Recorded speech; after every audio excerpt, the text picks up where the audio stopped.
За.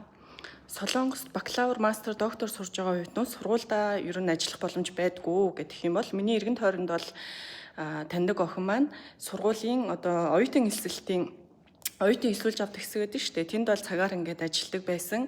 За миний хувьд болохоор сургуулийнхаа яг ингээд өөрийнхөө тэнхмийн тийм юунд нь оффист нь туслах гэх юм уу, судлаач оюутан гэх юм уу, тийм юугаар ажиллаж байгаа. Мастер юм уу, доктор оюутан байх юм бол ерөнхийдөө тэгж ажил боломжтой. Бакалаврынхан маань илүү оюутны зөвлөл ч юм уу, янз янзын клубт нэлсээд тэгээд дүү мөнгө айгүй байх юм бол бас сургуулийн тийм төлөөлөгч оюутан болоод ч юм уу бас юунда тэнхмийнхаа самшилд ажиллах боломжтой болт юм байлээ. Миний ажиллаж байгаа бол би 7 хоногт хэд ирж ажилладаг байхгүй сургуулийнхаа тэр оффист нь.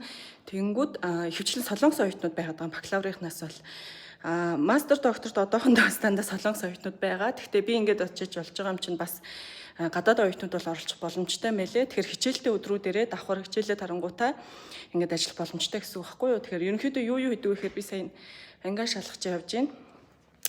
Яг хариуцж авсан ангиа ерөнхийдөө бүх зүйлсүүдийн ингээд компьютер тоног төхөөрөмжүүд байгаа шүү дээ. Тэдрээгээ шалгана. За шалгалттай үеэр бакалаврын оюутнууд нэг 100 гаруй оюутнууд байдаг байхгүй дундчлах юм бол тэнгүү тэр оюутнуудын дундуур ингээд шалгаад явдаг гэх юм уу.